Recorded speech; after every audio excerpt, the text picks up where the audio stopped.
Olá pessoal, tudo bem? Hoje nós vamos começar um daqueles vídeos nossos que a gente trata de várias perguntas sobre vários temas e tentamos dar respostas mais curtas.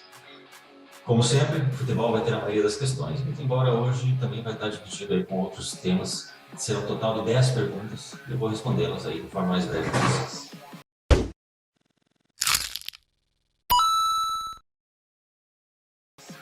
Vamos lá, começando.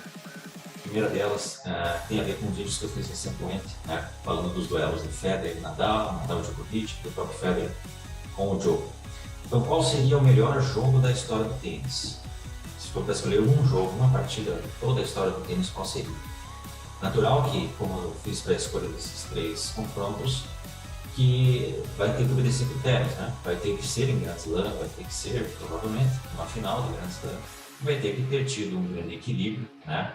Esse jogo, então tem que respeitar esses critérios. E o que melhora a funila nesses critérios são justamente as três escolhas que nós fizemos para esses jogos, cada um desses duelos.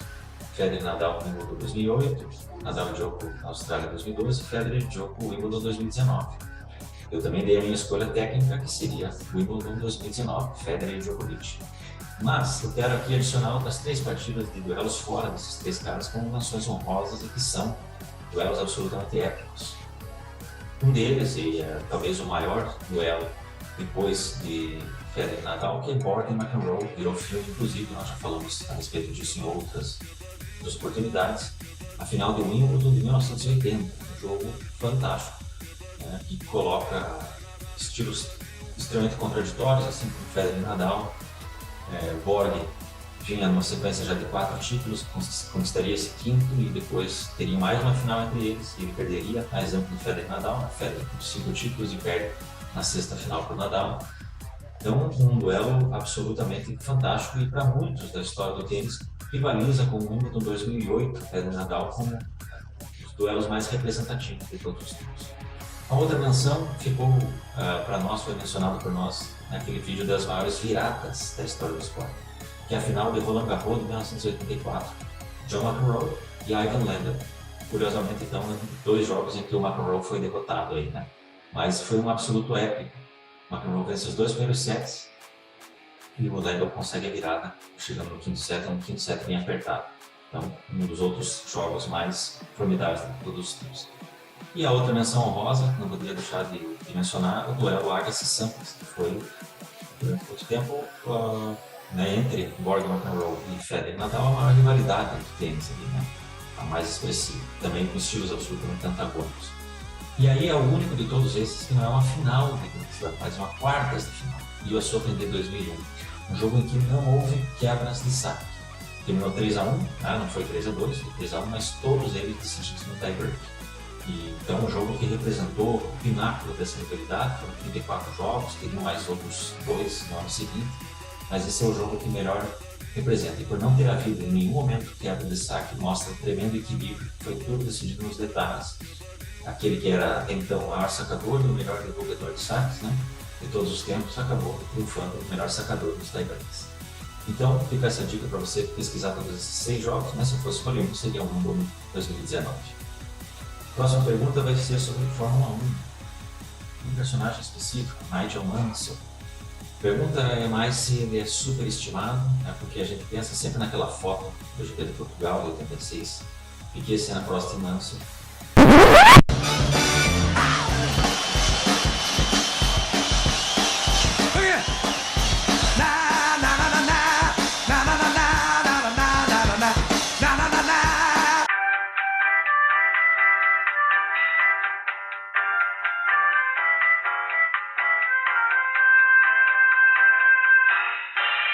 E o que é mais comum de ver, não em pessoas tão ligadas à Fórmula 1, mas aqueles que gostam muito, mas não se aprofundaram, então não se conhecem tão a fundo membros da Fórmula 1, dizerem que o Mansell está totalmente deslocado, que ele é superestimado, que ele deu sorte de estar ali, porque ele não pertence a esse estilo, que os outros três são muito superiores a ele.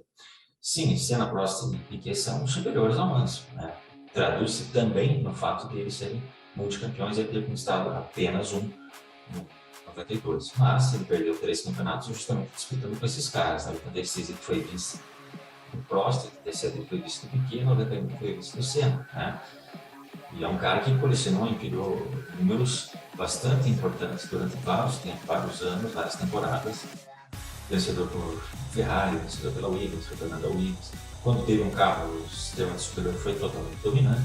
Então, durante muito tempo, foi o campeão mais antecipado, a maior número de vitórias no mesmo ano, a maior número de pole position no mesmo ano.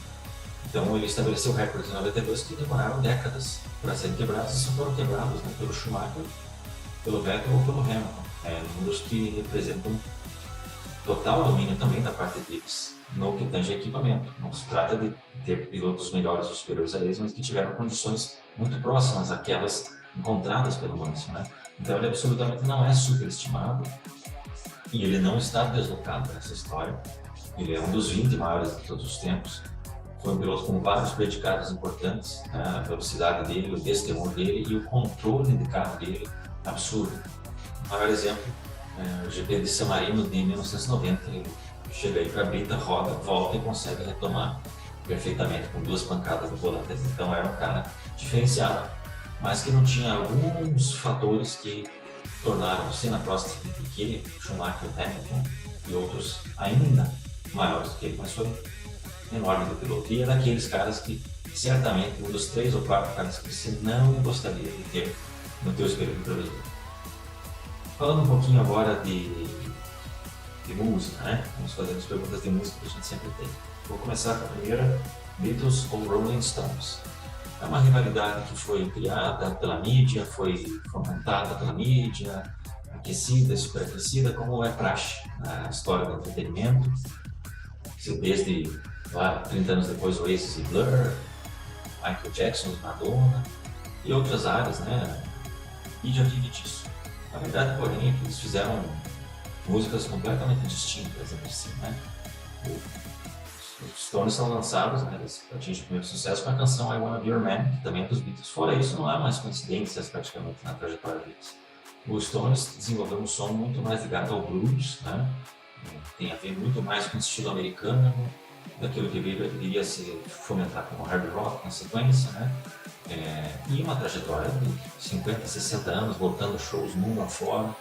Então é a maior banda, em termos de biggest, é a maior banda de todos os tempos. Os Beatles são a greatest band, the greatest group da história. Então são coisas bem distintas, você pode gostar e amar os dois. Todo mundo sabe que eu tenho minha preferência pelos Beatles, mas isso não quer dizer absolutamente que eu compare eles aos Stones. São coisas que eu tenho bastante distintas e os Stones fizeram e criaram coisas, sobretudo no final dos anos 60 e início dos anos 70, que são o maior nível já feito na música popular mundial. Então, Beatles ou Stones, não, Beatles e Stones. Se o Elvis Presley merece ser chamado de rei, se ele fez por uma questão que foi feita por um dos leitores nossos aí, um dos nossos espectadores, a Iri Góes, mandou um salve. Já várias vezes ele pediu até para fazer um vídeo específico sobre o Elvis, se esse reinado, né? Bom, Elvis ele tem uma trajetória de aproximadamente um pouco mais de 20 anos, né? Quando ele explode, até a morte. Bastante irregular, né? Flertou muitas vezes com a breguice, ele encontrou um auge, mas ele não soube entender mudanças e nuances que houve aí na questão da música, né? Mas uma voz absolutamente singular, né? Fantástica, uma voz, um timbre muito particular e uma grande qualidade, né? E além disso, o cara que foi um desbravador absoluto. Então não é exagero chamá-lo de rei do rock, porque praticamente ele fez toda a transição da música negra, né, para uma cultura pop. Ele quebrou paradigmas, ditou padrões. E fica a frase do John Lennon: antes de Elvis não existia nada, né? É quase que um Big Bang na história da música da cultura pop, o Elvis Presley. Portanto, mais do que merecido, sim, de ser chamado de rei. A exemplo de outros que são chamados de rei, como Pelé e Roberto Carlos. Não de música, mas ainda na arte, no entretenimento. Já falei, me foi perguntado qual era o meu filme favorito. Eu citei 3 filmes que são os meus preferidos, né? Mas eu vou centrar naquele que é o principal, o Poderoso Chefão. A pergunta é Poderoso Chefão 1, 2 ou 3. Antes de responder essa pergunta, muita gente acha, entende e vê que o Poderoso Chefão 3 é bem inferior, né? Alguns motivos para isso, sim. O fato do Poderoso Chefão 1 e 2 terem sido lançados com menos de 2 anos de distância, né? Dando a impressão de uma sequência natural. E o fato do Poderoso Chefão 1 e 2, o 1 totalmente e o 2 boa parte, né, a parte do flashback, serem baseados no livro, né, o roteiro inspirado no livro.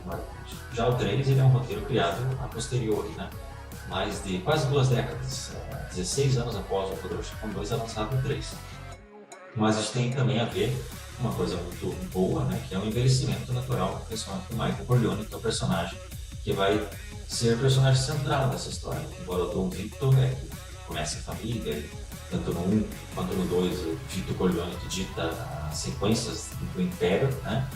Mas o personagem Michael Corleone, que começa com alguém que serviu o exército, que não queria aderir à família, que era contrário, que foi rebelde com relação à família, até alguém que lá no fim da vida estava tentando limpar o nome da família, inclusive com relações com a religião. Então fica aqui a minha ponderação. Poderoso Chefão 1, 2 e 3 tem que ser visto e entendido dessa forma. Não é a mesma coisa que Senhor dos Anéis, por exemplo, né? Até eu falo disso no vídeo das trilogias da história do boxe. Não é que o filme precisa ser visto dessa forma, como se a parte 2 fosse entre as duas, né? No sentido de metade do filme. Não, o filme, eles são independentes, mas eles são interdependentes também. O 1 é o maior filme da história do cinema, na minha visão. Esse ano completa 50 anos, por sinal. É um grande filme, figurino, atuações, roteiro, enfim, tudo é muito bom. Mas a parte 2, ela tem alguns trunfos técnicos, e até mais na parte de repente da fotografia, algumas sequências de edição, de montagem do filme, que são também absolutamente espetaculares. Então, talvez estritamente técnico, a escolha deveria ser Poderoso Chefão 2. Eu não entendi o que ele falou. Mas o Poderoso Chefão 3, ele tem algumas coisas que fecham de uma forma perfeita essa trilogia e é o mais belo dos três. É um filme mais poético, um filme que vai dialogar com a música clássica, vai trabalhar aprofundadamente na religião, que esteve muito presente no 1 e no 2, sem a menor dúvida, mas vai trazer inclusive conceitos metafísicos, né? Poderoso Chefão parte 3. E algumas cenas da sequência, né, com aquela música Cavalaria Rusticana, é das coisas mais lindas já feitas no cinema. A saber, o Poderoso Chefão teve várias indicações, mas venceu 3, melhor filme, melhor ator e melhor roteiro adaptado. O Poderoso Chefão 2 teve mais indicações e mais vitórias, né, inclusive figurino, acredito, eu não me lembro agora, mas teve 6 Oscars vencidos. O Poderoso Chefão 3 teve 7 indicações, mas não venceu nenhuma. Isso talvez muita gente leve a pensar que é o pior, que não é tão bom quanto, mas o Oscar, a gente já falou disso várias vezes, cada vez mais comprovado que não deve ser tão levado a sério uma discussão aprofundada acerca de cinema. Começando mais uma de esportes, né, falando de boxe, se Floyd Mayweather, né, que é o cara que tem 50-0 na história, né, um lutador invicto, inclusive nas exibições nunca perdeu, é o atleta que mais ganhou dinheiro, várias vezes foi o principal em todos os anos, nas listas da Forbes, e por que não, ele deve ser considerado o melhor de todos os tempos. Bom, isso vai passar primeiramente pelo seguinte, né? Por mais que ele seja extremamente dominante, ele é de uma categoria, acho que médio ligeiro, não me lembro agora exatamente, vou até colocar na correção para vocês aí, se não for, mas a categoria mais nova é dos pesos pesados. E o George Foreman, uma vez perguntado acerca disso, né, se o Floyd Mayweather não deveria ser, o George Foreman recomendou inclusive que o Mayweather comprasse os grills dele, George Foreman, porque ele precisava ganhar algumas dezenas de quilos para então poder ser comparado, considerado melhor que o Muhammad Ali, que ele ou quem fosse, né? Então vai passar justamente pela categoria. Ele foi talvez o mais dominante numa mesma categoria. Tem outros aí que nós podemos mencionar, mas nunca vai poder ser considerado o melhor de todos os tempos um boxeador que não é dos pesos pesados, beleza? Então agora partindo para outras perguntas acerca de futebol, né? Nós temos aí 3 perguntas preparadas sobre futebol. Se deve haver ainda e deve continuar tendo o torneio de futebol nas Olimpíadas? Eu vou deixar para vocês a sugestão, ao final desse vídeo vai aparecer, eu inclusive participei no canal de um amigo meu, Marco 10 Clássico, falando especificamente sobre isso. Então aquele vídeo tem mais de 30 minutos, lá eu vou aprofundar bastante essa questão. Mas eu entendo que sim, porém que deve haver algumas mudanças, principalmente na classificação, né? Na forma de classificação para esse torneio acontecer. E A principal questão, por que esse torneio é cada vez menos atrativo, né, ou tem se tornado cada vez menos atrativo ao longo das décadas, é por conta da interferência negativa da FIFA, né, que ela quer ser sempre a dona e ditadora, né, com relação ao futebol. Então, o torneio olímpico, ao longo da sua história, teve vários grandes momentos, inclusive antes da Copa do Mundo, era o principal torneio que havia, razão pela qual o Uruguai coloca na sua camisa, que é sempre conhecido como tetracampeão mundial. Mas aí entra na mesma questão do Mundial do Palmeiras, né? O Uruguai não ganhou 4 Copas do Mundo, ganhou 2 Olimpíadas e 2 Copas do Mundo. As 2 primeiras Olimpíadas dele antes da Copa existir, sim. Então era o que havia de mais importante, mas não é a Copa do Mundo. De todo modo, então fica o pedido para vocês assistirem esse vídeo completo, se vocês tiverem mais interesse de saber fatos históricos, inclusive do desempenho da seleção brasileira. A gente trata com mais profundidade nesse vídeo aí. Outra questão, se o Leônidas da Silva inventou a bicicleta. Não, isso não é verdade. Né? O Leônidas da Silva é um jogador importantíssimo, talvez o mais importante que o Brasil já teve, falei sobre isso já, artilheiro da Copa de 1938, jogou a Copa de 34, um jogador enorme na história, mas ele não é inventor da bicicleta. Tanto é que fora do Brasil, esse chute não é chamado de bicicleta, sim de chilena, porque justamente inventaram um chileno que agora, me perdoe, me foge o nome, mas vai aparecer para vocês na descrição quem é esse cara. Inclusive, muito tempo antes do Leônidas da Silva. Então, essa é mais uma lorota brasileira, cultura brasileira, que o Leônidas da Silva inventou a bicicleta. Marcelo ou Roberto Carlos, né? Agora com a saída do Marcelo do Real Madrid, bombou demais isso, né? E a gente tem que chegar naquela conclusão.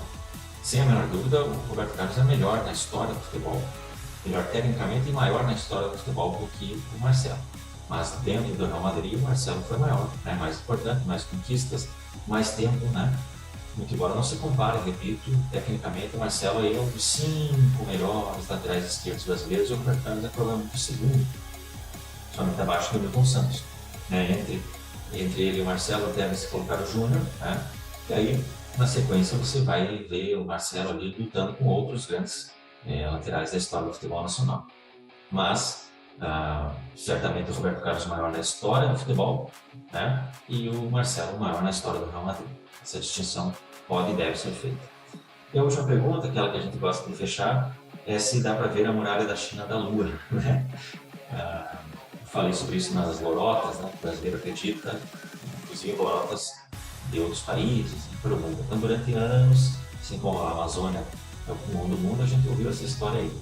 Isso me faz lembrar uma história que meu avô contava, meu pai também passou. Meu avô ele trabalhava numa fábrica de carros e no dia seguinte, a expedição do homem à Lua, né, novembro de 1969, no dia seguinte o pessoal chegou e só se falava nisso, né? E aí um dos mecânicos, um dos trabalhadores aí falou que não acreditava, que isso era mentira, né? Ele disse, por que você está falando? Não, porque ontem eu fiquei olhando para a Lua e não vi ninguém lá.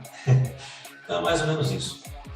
Essa história foi contada pelo governo chinês de modo a dizer que a China, isso e aquilo, mas é totalmente irreal. O máximo que dá para ver são fotos de satélites em que você consegue localizar a região ali, mas ver lá da Lua, olhar para a Terra e a única coisa visível ser a muralha da China é uma lorota daquelas da chinês ver.